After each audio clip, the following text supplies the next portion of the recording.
but you either got it or you don't got it. And so it's like, at some point you have to be realistic about who you are, what you're doing, and whether or not you can glorify God doing that thing. And did God even call you to do that, or did it just sound cool to you? And so I think that's the thing that I would say for a lot of people is they're expecting the breakthrough to be the one that they want. But there are a lot of people that wanted to play in the World Series, right? But they never made varsity in high school, right? There's a lot of people that wanted to be the world famous singer-songwriter, but there's not a bar in Nashville that would pay them money to come and sing for an hour. So it's like, I think to a degree, and this maybe is taking a little bit of a negative turn, but guys, you've got to be honest with yourself and who you are.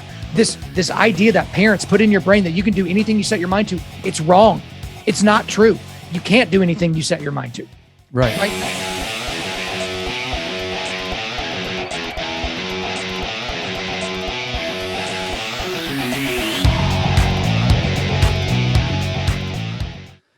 Hey, it's my pleasure to welcome our guest for the first episode of a series I'm going to do called Breakthrough. And I'm honored to have the host and founder of Undaunted Life, a man's podcast, Kyle Thompson. His reputation speaks for itself, and all of you, I would guess, probably know his podcast and know of him. He's in his 5th year of doing this podcast. Kyle has hit the top 10 and top 15 lists respectively on Apple and Spotify. Kyle has also appeared on other shows like Unashamed with Phil and Jace and Al Robertson. You might know them from Duck Dynasty, Duck Commander. He's been on Mic Drop with Mike Ritland. He's been on Cooper Stuff with John Cooper from Skillet. And he's been on Can You Survive This podcast with Clint Emerson. And so Kyle's in high demand on other shows, and we're lucky to have him today. I hope you enjoy this. I hope you enjoy his perspective, because he will have an opinion. I guarantee it. And he will back it up. So I can't wait to hear what he has to say about breakthroughs in his life, things that he has opinions about that are, he's got some polarizing topics he talks about. And I love it, because you won't find a better guy that does better research on his topics. And he's very thorough. He covers all bases, leaves no stones unturned. So I can't wait to get his perspective on breakthrough. Can't wait to hear him get a little crazy on some topics that I know he won't hold back on. So get ready, buckle up. Welcome Kyle Thompson to Last in Line Podcast. Kyle Thompson, welcome to Undaunted Life. Wait, that's your line. Yeah, that's my show. Can you do your own line? Yeah. Welcome to Last in Line Podcast again, man. How are you? I'm good. I'm appreciating the fact that you invited me back. So I guess I didn't make everybody too angry last time. So we'll see if I can do a better job this time. Yeah. No, I know that's probably right up there in your business plan, and your mission is to alienate and irritate. And so we're going for that today. I'll help with that as much as I can. We're starting a group or a series, and the honor of being the first episode of the series, which, we'll digress from that. But I want to catch you off guard a little bit, because we're going to talk about breakthrough throughout this conversation. And I'm going to dig into you a little bit, because it's going to go a different area than most of your interviews go, and most of kind of what we hear from Kyle Thompson. I want to dig a little bit into some of the breakthroughs you've experienced. But before I do, you did an interesting episode this week that you released it. I don't know when you recorded it, but it was about the Roe v. Wade and the possibility of the overturning, and just kind of, you went into some depth on that. And dude, I don't know how you do it, but you're one of the better. And it's not a Kyle butt kissing contest here. I don't know how you do all the research you do and then verbalize all that. And it's pretty amazing, but you have a lot of meat on that bone. But given our state of what's the recent headlines and what's out there, because you covered a lot of those, I'm going to give you opportunity to crystal ball moment us. Give me, in the spirit of breakthrough, 3 to 5 years from now, a newspaper article. We pick up a newspaper and the headline says, America finally has a breakthrough in. What's your wish list? What was your wish list that headline would read? Like, what do you want to see in 3 to 5? Obviously, we're going to have an election in that time, hopefully new leadership. What would you like to see that newspaper say when I pick it up and says, America's breakthrough is finally here, and it is? Yeah, I don't spend a lot of time thinking about, man, pie in the sky, this would be awesome. It's more so like, hey, what is realistic and what can actually happen? Because with stuff happening right now with Roe v. Wade, obviously most people have no idea what Roe v. Wade even does. They have no idea once it's overturned what that even means. Mm-hmm. And so I would love for there to be a national ban on abortion. Mm-hmm. And there are a lot of people that are in the pro-life space that are advocating for that. And they're saying that's what we're going to do. And it's just like, dude, I can't follow you down that path because it's just not possible. And I know that's kind of hard for me to say, but I'm a very, pessimistic guy, but I'm also a very realistic guy. The idea of us flipping complete 180 and going to where we ban abortion from the moment of conception for all 50 states is not realistic, right? Just like it shouldn't have been realistic for the last 50 years that a, decision from the Supreme Court, not even a law that came from the legislative body, has caused us to kill over 60 million human beings in this country. But, there are a lot of things that I wish would happen, but I'm hoping that there's a little bit of a shift happening right now in culture where conservatives and Christians, and we'll just leave it at that, people that are right of center, they're finally going on offense. And they're saying, because used to it was like, hey, we're going to push on you, we're going to push on you, we're going to push on you, and we're going to push you until your back's up against the wall. And then conservatives and Christians would just push back a little bit and say, hey, now that's as far as I'm going to go. Don't you dare push me any farther. And it was just, everybody was way too nice. There's a big difference between being just cordial in all scenarios and cordial when it's necessary. And when it comes to LGBTQ nonsense that's happening in culture, Calvin Klein released an ad yesterday with a pregnant man. And, it's obviously a woman that's been taking, hormones and, mutilating her body in order to present herself as a man. And we see all this, but I'm seeing the pushback now. And so the Disney stuff, parents are like, all right, if y'all are want to going forward with this legislative body in the state of Florida that wants to make sure that kindergartners can be talked to about masturbation and sexual orientation and all that, guess what? We're not going to go on Disney cruises anymore. We're not going to come to your theme parks, and we're sure as hell not going to give you 10, 15 bucks a month for Disney Plus. And so I would hope to see that a lot of companies start signaling, okay, to the wokest amongst us, we love you. We appreciate the fact that you're here, but shut the hell up. I'm tired of hearing from you. So hopefully there's something like that. Hopefully there's a guy named Ron DeSantis in the White House because I think the only thing that can save the Democratic Party right now is Donald Trump running for a second term separated by a 4-year break in the middle. So, I mean, when you look 3 to 5 years down the road, I mean, if I would have told you a year ago that there was going to be a pregnant male emoji in the app or, on the iPhone, I mean, I think Joe Rogan said that in an episode that he did last week or this week or something like that. Like, you would have looked at him like he was crazy. And so the speed with which the culture is shifting is astonishing, but I'm happy to see that there's a little bit of life in the conservative crowd and they're ready to push back. Yeah. And so I'm going to paraphrase and just sum up all that you said is that the right side of the aisle grows grows a pair a little more than what we've shown, because we've seen where nice has gotten us, right? Over the last 2 years or so, maybe even longer. But so I know John, let me, opinions. because that's a great point. Let me hop right back in there. So I've talked to people before that really, really love Republicans like John McCain or like Mitt Romney or like those types of people. I was talking to a guy the other day that's definitely or left of center. And he's like, man, if Republicans could just run somebody like Mitt Romney, that'd be great. I was like, so you mean running people that can't win? Right. Do you remember the fact that Mitt Romney got trounced by Barack Obama, that he destroyed Barack Obama in the first debate and then decided to take his foot off the gas for the last 2 debates?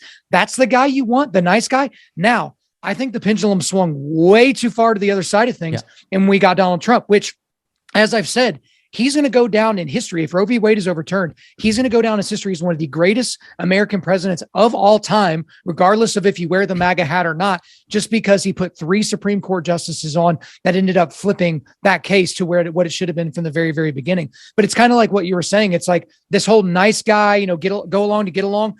Democrats are very, very happy when you come towards their side, but they're never willing to come towards your side. So they're going to laugh all the way to the bank every time you say, okay, we'll go with you this time, but remember how nice we were next time. It's not real, not anymore. No, that's good. I like where you went with that. And that's a great episode for those that haven't heard that. The most recent one, where you flowed for about I don't know, over an hour easy. And it, keeps people's attention, which is another feat in and of itself. So a lot of facts, a lot of good stuff there. Keep us informed, man. So when we talk about breakthrough, and I know you're not a big, pie in the sky, Pollyanna type guy. But I know you are also a believer who knows that God is a God of breakthrough, and God is a God that brings people out of situations or through situations. Now, dealing with men, which we are, and that's today our audience most days. I'm going to ask you, man, give us an idea, just your journey, and we're not going to go childhood and all this. I don't want to make, I want to respect your time, and I know we got limited time, and take us from maybe like this time you got saved when you were, I believe, junior high school, and then your parents get divorced, you come through, and so you're raised in a Christian worldview, but man, you had some challenges, and you got a scholarship to go on a leadership scholarship to University of Central Oklahoma, high level student. Obviously you played sports.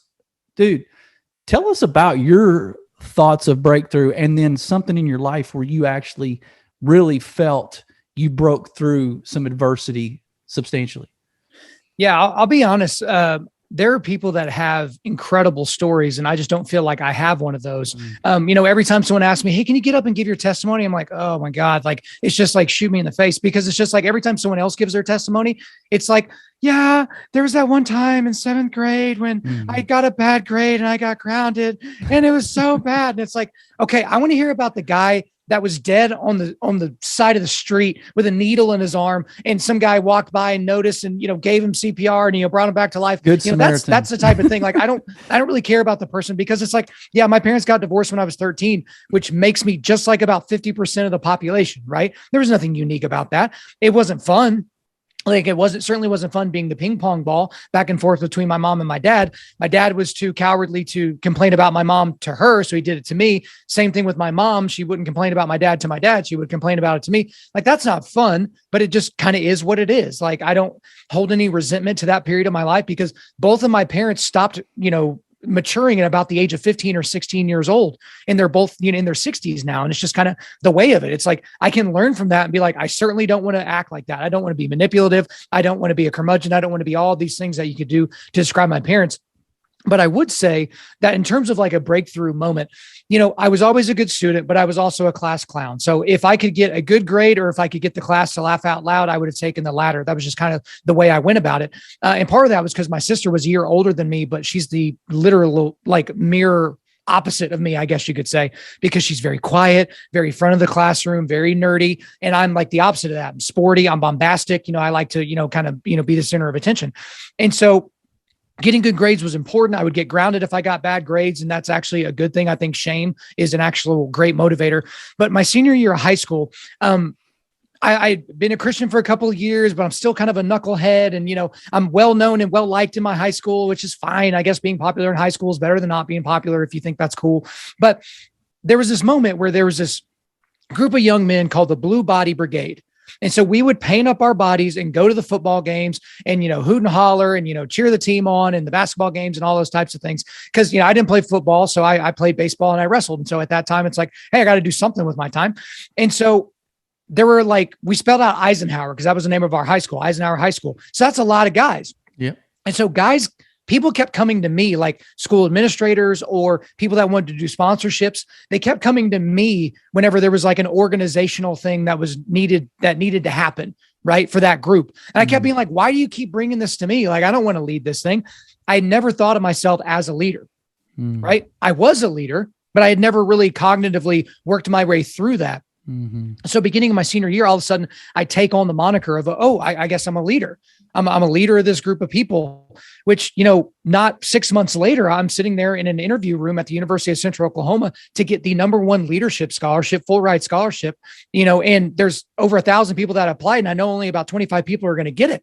Wow. And I'm just thinking about how much differently my life would be had I not gone to UCO, had I not gotten that scholarship, had I not met my wife who got the same scholarship the year after I got that scholarship. The entire story of my life would be completely different. I probably don't have this show. I probably don't live where I live. There's probably a whole myriad of things that I will have not experienced. And it all came from somebody coming up to me saying like, hey, someone's got to deal with the sponsor. They want to buy all y'all's t-shirts for the football season. oh, okay. And then just having to figure it out. And so part of that is like some people, they grow up, reading John Maxwell, and their parents are giving them homework assignments on how to be the best leader. And they're reading Good to Great when they're 7 years old. And that's awesome. That good for that parent. I just didn't have that upbringing. I just kind of had to figure it out. Yeah. Well, and I'm the same. I'm with you. Like whenever someone talks about testimony, I just kind of sink in my chair because look, it's the opposite of impressive, when it comes to my testimony. And so I hear you say that it's, if it bleeds, it leads a lot of times. And so we're in that camp of we're kind of middle ground, as far as stories and background and things like that. There's nothing extraordinary really. I mean, that's what I'm speaking for me, but I hear you say something similar. But you made a point there that I want to maybe hit on, and we don't have to beat a dead horse or go down a rabbit trail, but somebody listening right now, like it sounds like to me, somebody, you said it, saw something in you, saw that you were a leader. You didn't necessarily correlate leadership to your behavior, but somebody saw that. What about the guy? So you mentioned you may not have jumped into that role had someone not just thrown it on you, but knowing what you know now about yourself, talk to somebody now that might not have that person that sees it necessarily, but this person feels like, look, I have some qualities that could make me a leader. How does somebody springboard them, I guess is what I'm asking, springboard themselves into a role without seeming like they're in the room saying, look at me, I'm the leader. Like, let's put a title on me. Like somebody that feels leadership, but isn't sure how to step into it, I guess. So I guess the first thing I would say about that is I'll make a couple of points. The first point is that if you see something in somebody, it is incumbent upon you to pull that out and to welcome them into that, right? So the reason why, when American Idol was the number one show on television, the reason why the first 2 or 3 weeks of that show were so important was because we got to see a bunch of people embarrass themselves because apparently no one in their life loves them enough to say, look, you're not a good singer. Please do not go on national television and embarrass our entire family tree, you idiot. Yes. Right. Like, so there's that part of it. The other part of it is I think guys need to be really realistic about who they are and what they're wired to do. Okay. So podcasting is a perfect example. Here we are on a podcast. The last number I heard was there are 2.5 million podcasts. Okay. And yet there are so few podcasts that are doing so well to where that's what the person can do as a career, or that's, the person is consistent enough with putting things out and people are just chasing it like it's the next thing, right? So YouTube was not really popular and then all of a sudden it exploded on the planet, and here it's super duper popular. And now there's influencers and there's YouTube channels and there are all these different things, and everyone's just trying to chase the train. But I think some guys are like, they're so desperate to be the guy I keep picking on John Maxwell because he's written the same book 50 times, but It's like, they're trying to be the John Maxwell leader. They're trying to be the, Dave Ramsey type leadership person. They're trying to be the Andy Stanley leadership guru. They're trying to be that person. It's like, that just may not be you, brother. Like your role might be getting the hot dogs ready for the cookout. Your role might be discipleship, because I know a lot of great leaders that are terrible counselors. Right. They're amazing at getting up in front of a group of people and, portraying a week's worth of information in their brain and condensing it down into a 35-minute sermon or speech or something like that. But if they had to sit down between two people whose marriage is on the rocks, they would probably be the straw that broke the camel's back because they would suck so bad at it. And so it's like, there's so many people that are trying to be something other than what they're supposed to be. And so, like I tell people all the time, because I get asked all the time, Kyle, I'm thinking about starting a podcast. What's your advice for me? And my advice is don't. And they're like, oh, they're shocked by that because they're thinking I'm going to be like, yeah, hooray, we need more people like you. It's like, we don't need 1 million more podcasts. We definitely don't. People that are getting, tens of listens, you don't need to be putting in that level of effort to something, especially if you're not good at it. And so there are things that you can do to make yourself a little bit better. And there's books you can read and classes you can take, and you can, make cool graphics and do all those different things, but you either got it or you don't got it. And so it's like, at some point you have to be realistic about who you are, what you're doing, and whether or not you can glorify God doing that thing. And did God even call you to do that, or did it just sound cool to you? And so I think that's the thing that I would say for a lot of people is they're expecting the breakthrough to be the one that they want. But there are a lot of people that wanted to play in the World Series, right? But they never made varsity in high school. Right. There's a lot of people that wanted to be the world famous singer songwriter, but there's not a bar in Nashville that would pay them money to come and sing for an hour. So it's like, I think to a degree, and this maybe is taking a little bit of a negative turn, but guys, you've got to be honest with yourself and who you are. This idea that parents put in your brain that you can do anything you set your mind to, it's wrong. It's not true. You can't do anything you set your mind to. Right. Right. Just Absolutely. because you think that you're going to do it, I really, if I set my mind to it, I'm going to beat Usain Bolt in a foot race. No, it's not possible. You don't have what's required. But I bet you Usain Bolt couldn't do a speech the same as I can. It's just like we all have things that we're wired to do. And there's parts of our sword that we can continually sharpen over time. And then there's things that are just outside of our wheelhouse. Yeah. Yeah, absolutely. Emma's great insight. And that answered it perfectly. Even though I kind of took you, vented the question a little bit and didn't word it perfectly. But I will say you also said something that was great, because it got me thinking down this line that would lead us somewhere that I didn't plan to go. But, talking about foxholes in a little bit about that in that regard, we like to get into echo chambers. I think we like to be around those people that tell us what we want to hear, of course, and feed the fire that is pushing us into the dream that you said we want, the thing that we want, the breakthrough that we think we need or want. Talk about the importance of getting people around you that can be true. Be the parent who doesn't lie to their kid about going on to American Idol. Do you have any of those that tell you some things that you don't really want to hear, but you need to hear? And how did you get those guys around you? I mean, because we're not all wired to jump both feet into surrounding ourselves with honest people that are going to piss us off occasionally. How did you get those guys around you? And what do you say to the guy that, do you say that do you think there's a point to that about having people around you that's not an echo chamber? Well, you have to have that if you want to be intellectually honest and if you want to have a life that has any depth of value, because there are a lot of people that it's kind of like I heard someone describe a pastor in their theology, and he's like, yeah, he has thimble deep theology. So there's a lot of people that are an inch deep and a mile wide. There's nothing really to them, right? So they can tell you who won, the game last night. They can tell you who the current president of the United States is. They can tell you certain things, but then they can't give you an opinion on anything. They've not thought through a lot of things. And we're seeing that again, taking it back to the Roe v. Wade issue. The overwhelming majority of Americans have not thought through that issue. They have no earthly idea what happens during that procedure. They have no earthly idea how federalism works. And they have no earthly idea what Roe v. Wade even stands for and what it means. They have no clue. And yet they're making this demonstrative opinion that I'm pro-life or I'm pro-choice, and they just don't have a clue. Mm-hmm. But with guys that are around you, you need guys that if you have a stupid opinion, they need to call you on it. Now, that doesn't mean that me and my buddies are constantly looking to dunk on one another. Sure. Because that's not appropriate, but we could do it softly. If you can say that about my group of guys, which is not typically a word that you would use with me and my friends. But if I say something that's silly, so this example happened, a guy in my foxhole, we were talking about, I think we were talking about immigration or something like that, or we were talking about, Russia and invading Ukraine and something like that. And I likened it to what if Mexico decided that they wanted to invade Texas and take it back, right? Because that's what the Russians are saying they're doing in Ukraine. They're taking back their land, right? I was like, Don't you think the Americans would push back? Now, remember my foxhole said, hey, Mexico never was in control of the area that was Texas. It wasn't Mexico at the time. It was the Spanish. And I was like, something in my head that didn't sound right. But then he's a guy that's smart on those types of issues. And so he pushed back on me, but then lo and behold, he was wrong. And so I pushed back on him and said, actually, it was like Mexico was a country and they did control that area of, Arizona, New Mexico, Texas, while the United States was a thing. But he and I are still great buddies. It was like he pushed back because he thought I was wrong and he was totally fine with doing that. And then I pushed back when I found out that he was wrong. So I was trying to think of an example where I wasn't the hero of the story, I guess. But that's the type of thing is it's like, we didn't fight about it. We didn't have to have guys separate us because we had different understandings of the timeline of when Mexico was a country. You have guys that can on do social media. You didn't subtweet each other.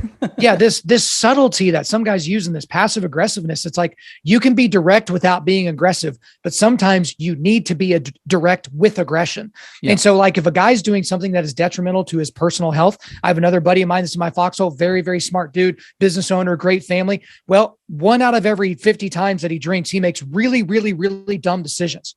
Right. And so like, I'm talking like decisions that could cost him his life, right? Making really dumb, like driving out on country roads, going 100 miles an hour, taking turns really, really fast or whatever. So the last time he and I were together and there was scotch around, I pull him aside real quickly and I say, hey, are you good to drink tonight? Have you talked with your wife? Have y'all had this discussion? Because I know, y'all were trying to figure out when you would be reintroduced to the world of drinking. He's like, yeah, we're good. We've discussed it. I'm good to go. But now he knows for the rest of the night, I'm paying attention to how many times he's going back to the bottle, right? And that doesn't mean I'm his babysitter, but that does mean I'm his brother. And that's what a good brother would do. Okay. Because I'm not just going to whistle past the graveyard as he potentially ruins his entire life and his entire family tree. It's required of me to take him aside and be direct without being aggressive. But guess what? Had he kept going to the bottle and had, in my judgment, he gone beyond the point that I think that everyone had agreed upon, it would have got aggressive real quick. And you have to be ready for that. Yeah. And I think his past behavior to that example would have probably earned you the right to maybe step in and sort of be that accountability for him. And of course you've earned that trust with the foxhole and what you guys stand for. But yeah, I think in our lives, behavior that we demonstrate, if it's repetitive, we invite that in of someone to hold us accountable the next time and go, dude, you've proven you can't handle this. You've proven you're not, something to that example. But hey, do you guys like free stuff? Well, I mean, of course, not completely free, but maybe 20% free. My sponsors have been gracious enough to give Last in Line listeners 20% off with the code Last in Line. So I want to thank our sponsors, Gridiron Coffee. I want to thank Armored Coffee. I want to thank Lead Like Lions. I want to thank our sponsor, Do Work That Matters. And last but not least, I want to thank our guys at Cowboy Revolution Apparel. So thank you guys to our sponsors for supporting Last in Line leadership. Go get you some stuff. Go get you some gear. Last in Line discount and get 20% off. Now back to the show. As we stay kind of on this breakthrough theme, like I feel like, and you tell me what you think. Like this is my opinion, but you tell me, we're in a place in the United States where as men, Christian men, let's get real specific, Christian men who are trying to either reestablish or strengthen or solidify their masculinity, their manhood, their presence as a manly leader. There's some breakthrough about to happen. Like I think we're on the cusp of something, a breakthrough. And I don't know what that is, right? I can't get specific enough, but I'm just saying, I think we're about to start turning the tides a little bit because of things you do, because of other people, what we do on this podcast, guys we're discipling. What are some key, because I wrote some stuff down that what breakthrough requires. And in my opinion, I think breakthrough requires investment. Breakthrough requires discomfort. Investment meaning we need to be all in to something. And of course, it requires perseverance and consistency.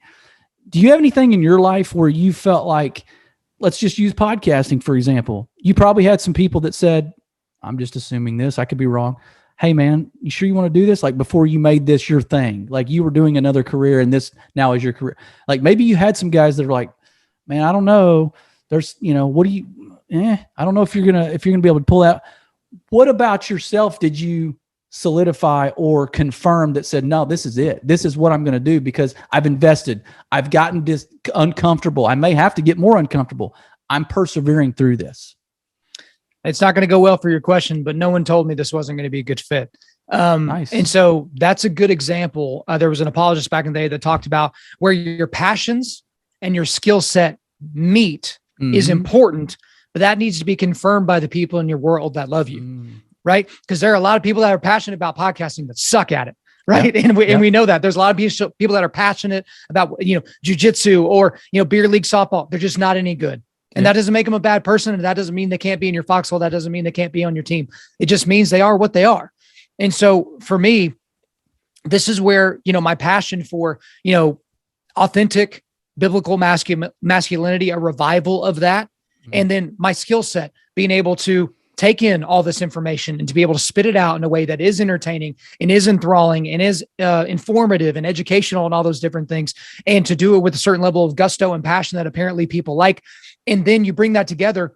And when people in your life are like, dude, you're good at this. Like people that don't have to give you a compliment, right? Because guys aren't super complimentary and, maybe there's a reason for that, but it's like, guys don't have to go out of their way to tell you, dude, you crush it at this. But also the number of people, cause I've had some heavy hitters on my podcast, like just these amazing people that even when I'm talking to them, I'm like, how am I talking to this person? Like, this doesn't make any sense.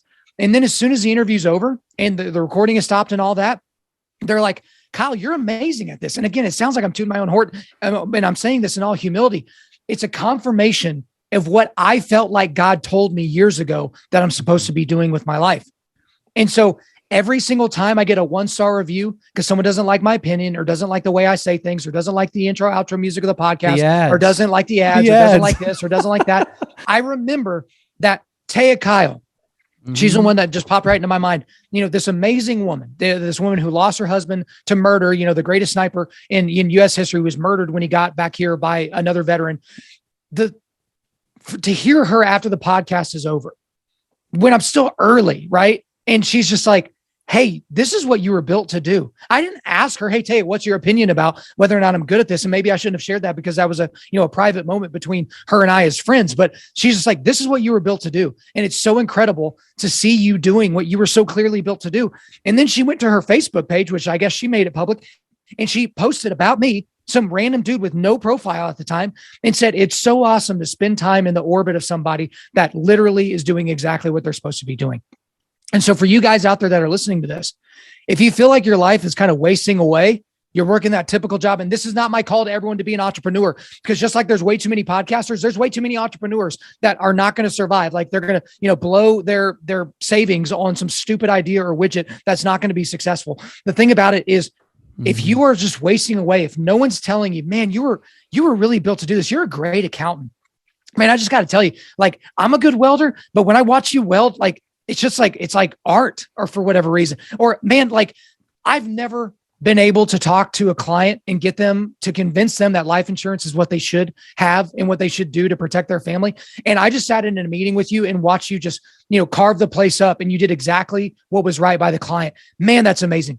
If you're not hearing those type of compliments, you may be surrounded by people that are not terribly vocal. Maybe you should ask some of those people, or maybe you're not in the right place, because I doubt that God is putting people in places where they are not going to be doing his work in a great way. Now, he might put you in a crappy job that's outside your wheelhouse because he needs you. He doesn't need you because he wants you to share the gospel with somebody. He wants you to spread the good news of the Father, Son, and Holy Spirit. But at the same time, I think it's very, very important. Like if you're not seeing a whole lot of fruit in the path that you've chosen, professionally or personally, we've been mainly talking about professionally, there might be a reason for that. Yeah. Yeah. No doubt. And God opens doors. And if you just keep her, if you just banging your head against the wall and you're just trying to use a bigger hammer every time, you might be forcing a plan that's not necessarily his for you. And so that's what I hear you say. And well, how do we know, let's talk about you. I mean, you're here, you're gracious enough to come onto this show. I want to know, what are you beating your head against the wall, if anything, right now, where you have to make that decision if this is something I should really press through and this is my breakthrough moment? Because let's face it, you're, by all accounts, at your stage in this process of podcasting, you've made it, let's say. Let's just use that as a weird term, but you've made it because of the growth and the response and all of that. What scenario you're still kind of waiting on a breakthrough through? And do you feel like you're beating your head against the wall, or do you feel like you're right on the cusp of something? If you can divulge that. I mean, I know you're not we've talked about you writing a book, and we'd be talking about that if you had, but I don't know that that's down the road for any time soon. But talk about a breakthrough that's maybe real in your life right now, maybe. Yeah. Part of it is that, do I even have the bandwidth to even consider what a future breakthrough would be? And because as of the recording of this podcast, I have a baby that just turned 2 years old and a baby that just turned 2 months old. And so I had almost no time to do anything with a 2-year-old when my wife and I could tag team it. And now, while she's almost exclusively taking care of the 2-month-old, I'm almost exclusively taking care of the 2-year-old. And so these guys are sitting around watching NBA playoff games and Stanley Cup playoffs and, going to movies and doing all those things. I'm like, how do you have 3 hours in your day where you sit on your butt and do nothing? It's astonishing to me. And you're still fat somehow. You still can't find time in your schedule to go and work out and eat right. It's astonishing. But like right now, this year is seemingly about survival. Like today is my wife and I's 13-year anniversary, and we're like 2 ships passing in the night, but we love each other. Our relationship's good. Like we're in a good place, but that's just where we are this year, right? There's a lot of opportunities for me this year that I've had to say no to because they would have required me to be gone for 3-4 days away from the family. We just can't do that. We don't have, grandma and grandpa on the other side of the street like some people do, that they can just leave it for any number of times. So I'm having to be really choosy. So part of me, 2022 feels like the setup year for 2023, but I don't want to make an idol out of 2023 either. Because let's say I'm invited to do a bunch of conferences and speaking gigs in 2023. Let's also say I'm not, right? Does that mean 2023 is a failure? Right? Does that mean last year was a failure because I didn't do as much as I did this year? So part of it is a growing process. I keep somehow waiting for that lightning bolt moment, right? So somebody picks up some famous dude from the shooting range, and all of a sudden they're driving, and that guy happens to be listening to my podcast, and he's like, "Oh my gosh, who is this guy?" And then all of a sudden, you're riding in these different waves. And I actually had something like that happen here recently, where there's going to be a group of people that I can't really talk about right now because it's still kind of behind closed doors. That it's like I don't belong in the room with these people, but they somehow think so. And so it's like, I'm just riding the wave at this point. Cause right now, 2022 is about keeping both of my hands firmly planted on the back of the train that is taken off at breakneck speed. But next year, when the 2-month-old is closer to a year old and can kind of sit up, and we can set him down for longer than 14 seconds and, be sure that he's probably not going to die, things are going to change a little bit. They're going to change for my wife's business. They're going to change for my business. So there's not really something specific I would love to point to, although my wife is a great reminder. I keep waiting for that one big, lightning bolt breakthrough moment. And she's like, "Babe, that hasn't happened for most people. Some people are overnight successes and, they go viral, or whatever the modern terminology would be for that.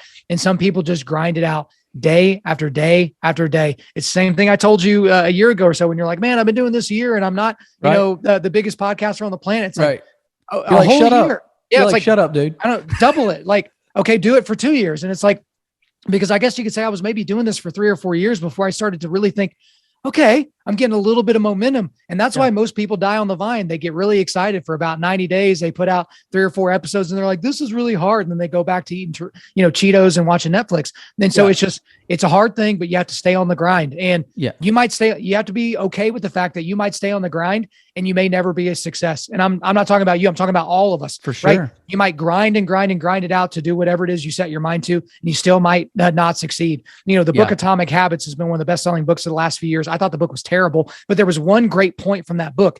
It's winners and losers have the same goals. Right. So you've trained your entire life for that one moment where you're now at the Olympics and, you got 400 meters until you get to your destiny, and someone else gets the gold medal, right? They had the same goal as you. They just outworked you, or they just out geneticked you, or they just out, blessed you, or blessing to you, or whatever the situation is. You got to be okay with that. The only thing that you can control is your level of effort and input, and then everything else, you just have to let it fall where it may.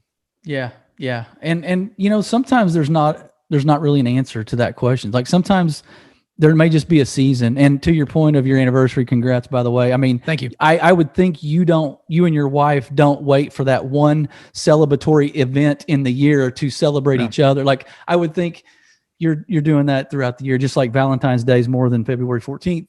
But as we go on through this, and we'll close up shop and land the plane, because I appreciate you doing this, and I know you got some stuff to do, and maybe, like you said, next year your 2-year-old can clip his own toenails.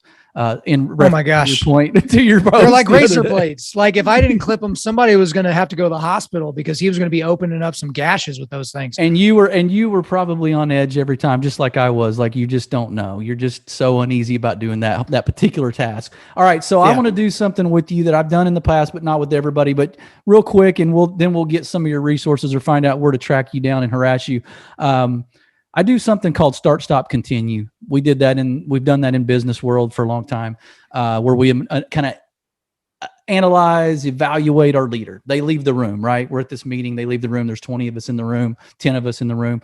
What do you want to stop doing? Let's just say there's something about Kyle Thompson that maybe you're not 100% satisfied that you're doing, and then what do you want to start doing? And then what do you want to continue doing that you just think, this is a staple in my life, I'm going to keep doing it? So Start, Stop, Continue for us. You can go in whatever order you want.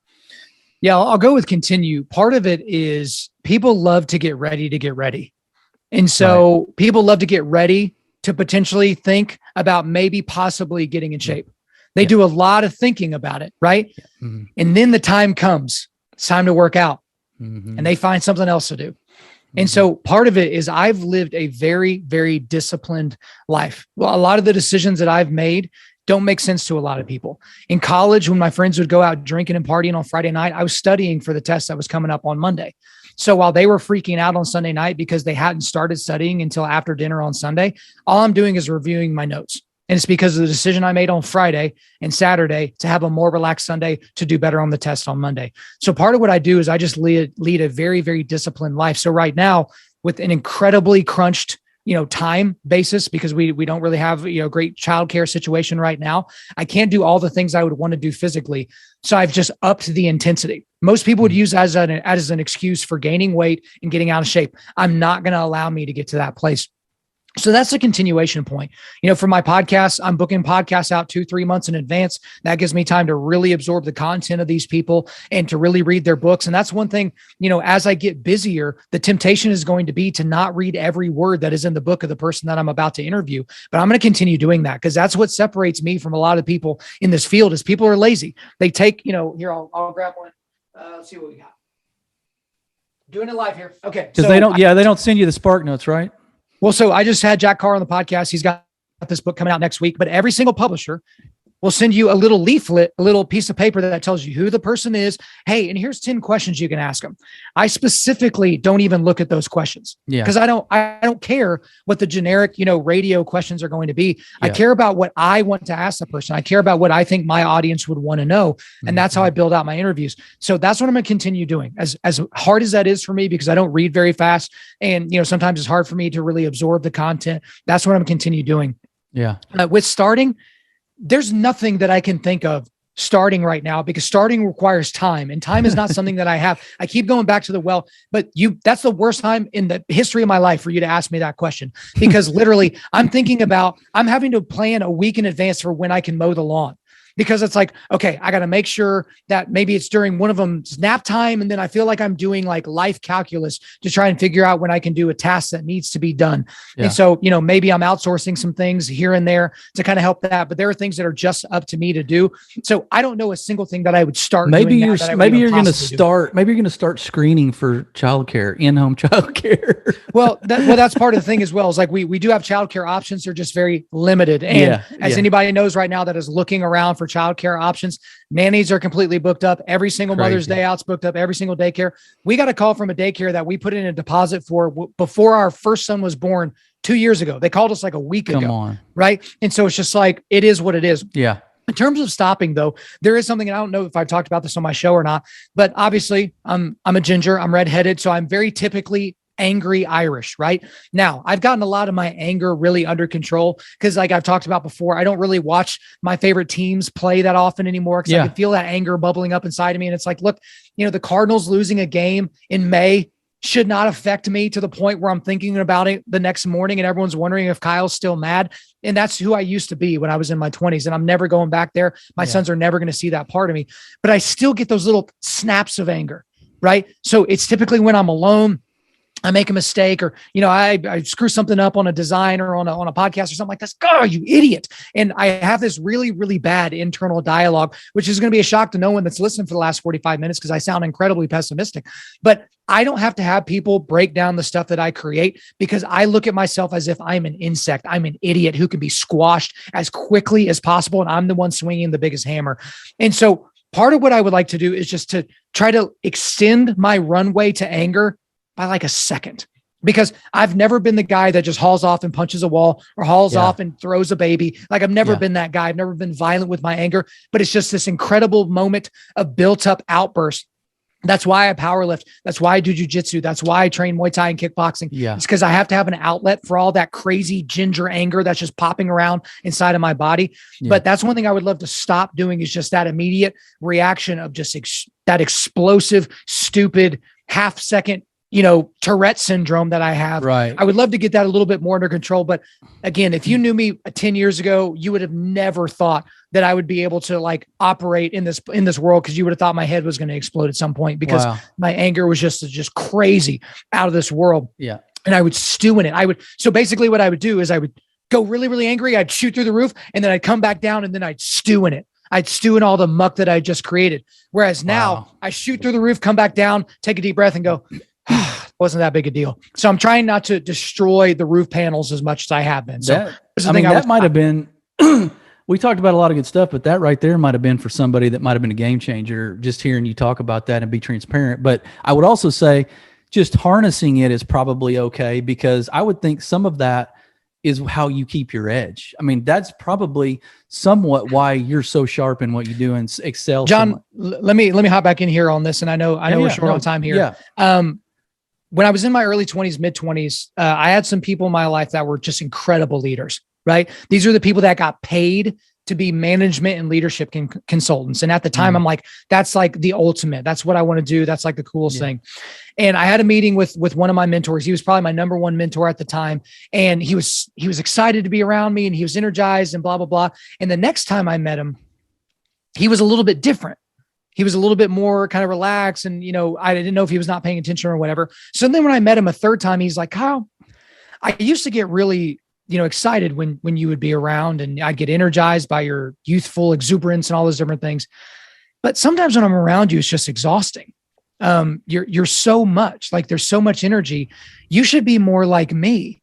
Like, when I come into a room, everybody gets more relaxed. And, I take the temperature of the room down as opposed to up, and blah, blah, blah. And here I am, I'm in my early 20s, and I'm like, this is the smartest human being I know on the planet. Maybe he's onto something.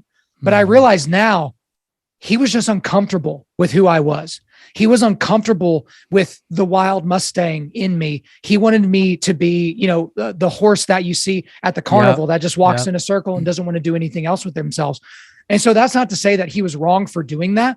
But what he was saying is, you should be more like me. When what he should have been saying is, you should be the best version of you possible. Because wild Mustang is not going to serve you well for your entire life.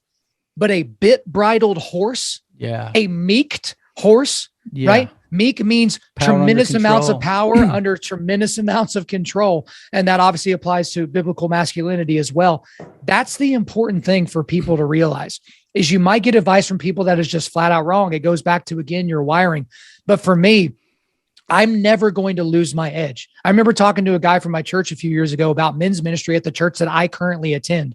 And, this is before we had our first son, and I'm doing my normal thing. Hey, we should do this. And, we should focus more on, making the church man friendly, not men's programming, blah, blah, blah. And the guy just stops and goes, do you have any kids? And I was like, no, I don't have kids. And then he goes, he just kind of rolls his eyes and was dismissive of me, because he's like, and then he just basically goes, I'm sure your opinions on all this will change once you have kids. And to his shock and horror, things have only gotten more aggressive and more pointed and more to the point, because not only has culture continued to devolve since the 3 years I talked to that guy about everything, but I've gotten even deeper into my philosophies. And now that I see those two young boys looking at dada for their direction, rites of passage mean more to me than they ever have. Raising them in an environment where they learn to honor women and respect women as the weaker vessel is way more important to me than it ever was. And so he was hoping that as I got older, as I got more mature, that I would relax. Why? He'll grow out of it. He was relaxed, because he was a relaxed guy. He's a more passive guy, and he thinks his way of doing it is best. So just wanted to kind of throw that out there to anybody. For sure. I'm glad you added that. And I mean, I would say that even when you have kids, like that hill worth dying on just got a little more significant. That flag just got a little deeper that we plant, right? So I love it. Don't change, man. You part of the reason people are following you is because you're so passionate and you're so informed and you articulate, and just keep doing what you're doing, man. Tell us where we can go, even though I know, I want other people who may not know where to find your resources. Yeah, the website is www.undaunted.life. I'm sure you'll put that in the show notes. So guys, if you want to go there, that's where you can get access to our devotionals. We have a shop. We don't have a shop that just continues year round. We do merch drops periodically. So right now in the month of May, we have pre-orders going for some trucker hats and a t-shirt. And guys, everywhere you get your podcasts, you can search for us, Undaunted Life, a man's podcast, or just search Kyle Thompson. We're on Apple, Spotify, Google Podcasts, Stitcher. Everywhere you get podcasts, you'll be able to find us. Yep. Perfect. As usual, you don't disappoint. I appreciate it. He's been Kyle Thompson. We've been Last in Line. Be blessed.